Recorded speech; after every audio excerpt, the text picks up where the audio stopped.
Bueno, algo que Well, something that has always touched me about the Eucharist is when Jesus says, "No one takes my life from me, I lay it down of my own accord."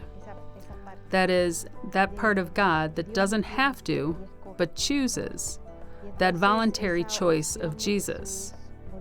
As St. Paul says, He loved me and gave Himself for me.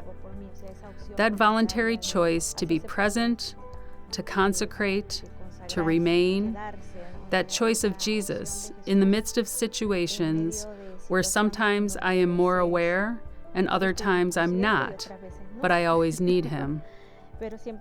So I think what most enchants me about Jesus is an uninterrupted choice of love, a love that sacrifices itself because it's the love in silence, the love that is not repaid, the love that is not reciprocated, the love that dies on the cross because it embraces all of my life and the life of our world as we have it, the life of our families.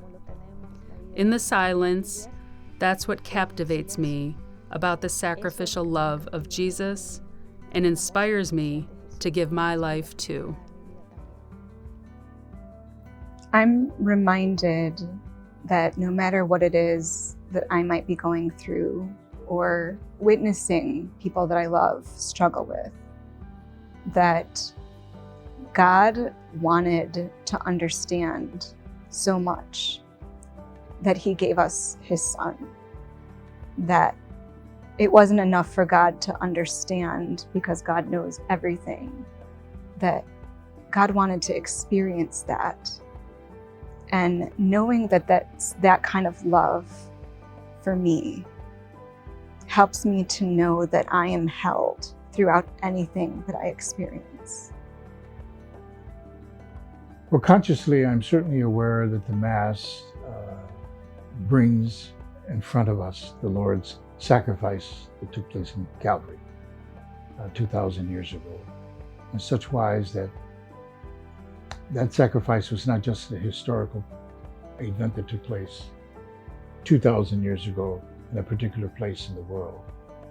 It is brought real to us in an unbloody manner within the celebration of the Mass. Again, we believe in the Jesus who was alive, and He gave the Eucharist to us and begged us not to forget Him, namely, not to forget what He was about to do next with His passion and death, His arrest. That's the rock bottom meaning of the Eucharist, the Lord's death and resurrection. He wanted us to remember Him. Do this in memory of me. Every time you come together, you will remember my sacrifice. This is my body given up for you. This is my blood poured out for you. So in those words, there's a focus, and that's really at the heart of the Eucharistic celebration. Body given up, blood poured out. And when we hear that, I mean, this is something that's very important, I think, because we keep hearing that over and over and over again, and perhaps we can take it for granted. But when we stop and think, His body for us, His blood for us. And Jesus says in John's Gospel, no greater love has anyone than to lay down his life for his friends. That's what Jesus is doing for us.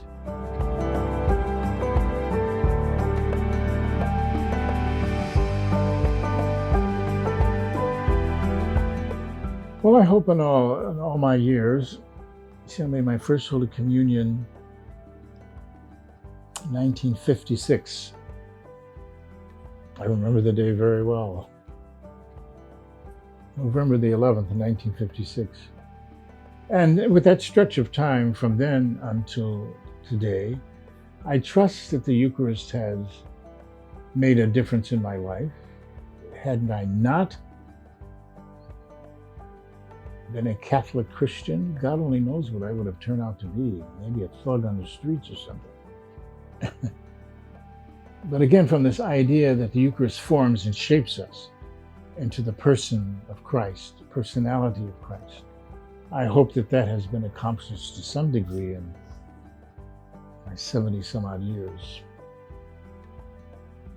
Only you can tell.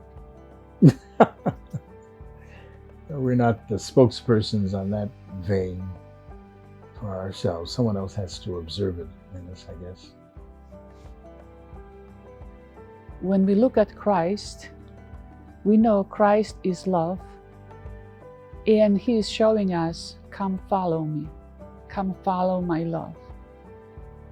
And His first 2 commandments is love God with all your heart, mind, and soul, and your neighbor as yourself, as Christ loved us. So this is the commandment, love. And transformation is all about love. I have to become like a second Christ. That means I have to change my heart. My heart has to change. My heart has to be full of love. And how does it happen? Through embracing Jesus. The best way is come to receive Jesus in the Eucharist, because I receive God Himself and He is changing me from the inside. What inspired me a lot was a poem by St. John of the Cross, where he says, "What does love do when it knows no bounds? Whether in me is good or ill, all is made sweet and transformed in Him." And that fascinates me. I repeat it constantly because it inspires me greatly what Jesus does in the Eucharist. We contemplate His presence, silent. We contemplate His consecration. We contemplate Him alive. We contemplate Him present. And that experience of closeness touches us, touches our humanity, touches our flesh, touches our existence. It approaches our reality and doesn't leave it the same. Gradually, we begin to notice a different perspective, a different sensitivity. Gradually, it plants in us different attitudes. Gradually, we become capable of giving to those who don't deserve it, but He does it. He gives us so much. When a heart overflows, joy, goodness, acts of solidarity, words of encouragement, all of that pours out.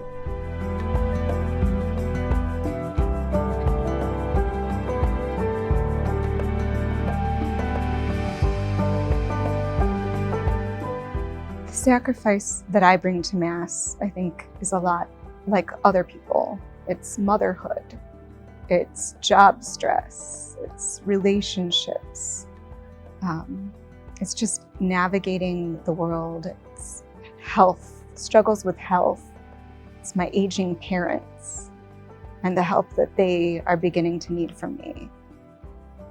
It's relationships that have been fractured and need to be tended to.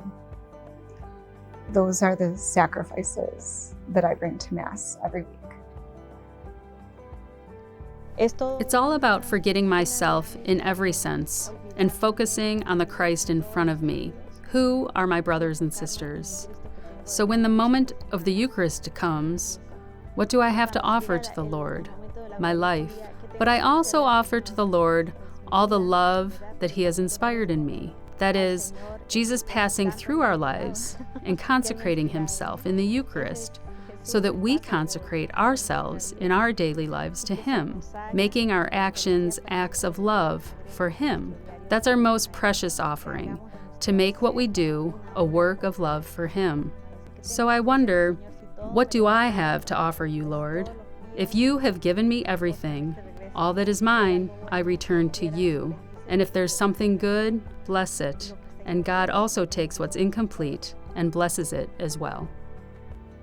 This is an amazing invitation to come for Mass, to encounter Christ, to be with Him, and He will offer Himself at the altar, and we are asked to do the same. We are asked to come to the altar with our sacrifices. Our life is our cross that we receive from God. And in our life, we have ups and downs. And with that, I come to Christ. I need His help. I need His help to heal me. And I'm coming with Him, yes, with sacrifices, with my worries, with my fears, with my sickness. I need Him to touch me. And He's inviting me to leave this at the foot of the cross. And He will heal me, redeem me, give me new life. So I can go freely, with love, serve others. So the whole life of a Christian is basically, very simply put, it's a following in the footsteps of Jesus. Now, where does the life of Jesus go? It goes to the cross and to the resurrection. And so we join ourselves on His journey. And we do that through our lives, through the relationships that we have, the work that we do, the commitments and the decisions that we make. All along the way, we're trying to follow Him and to walk in His footsteps. But that means that eventually that's going to lead us to His self-sacrificing love on the cross that comes present and is real in the Eucharist. So the Eucharist then becomes a marker and a point of reference for my life as I go forward.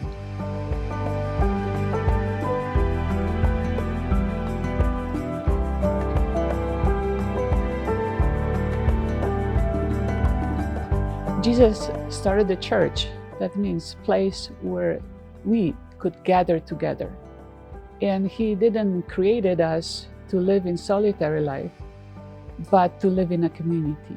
So yes, when I come after the Mass, I carry the joy and I can transmit that joy to others. You could see smiling eyes. So that's the first mission work, when you share that love, share that smile to others. And you can carry this to your families, to your workplace, where people can see your joy, your love. And that's the transformation that happened during the Mass, and that's the mission work we should do, to carry God's love to others, to heal, to touch others' lives. The Mass really is a call to service. It's so interesting that in St. Mark's Gospel, there's a parallel to in St. Matthew's Gospel. Jesus says, "The Son of Man came not to be served, but to serve and to give His life as a ransom for the many." Now that's a really important Eucharistic statement too. It's not just about service, but it's about Eucharist. If I can explain that, because He says the Son of Man came not to be served, but to serve. And what is that service? It's to give His life as a ransom for many. I think many of us think, well, I'm going to serve the world, I'm going to serve in the church, I'm going to serve my family. And they think of service primarily as doing favors for other people. I'm going to help you out with this, or I'm going to help you out with that. So that's the sense of service. But no, for Jesus, it's not just doing favors. Of course, we should help and do favors for people, but it really is about giving Himself. And that's the same thing that's true for us. Catholicism, particularly, is a decidedly group experience. It can't happen. Catholicism can't happen unless we're together in a group, doing things for and with one another and others. Otherwise, there's no really real reason for us to exist.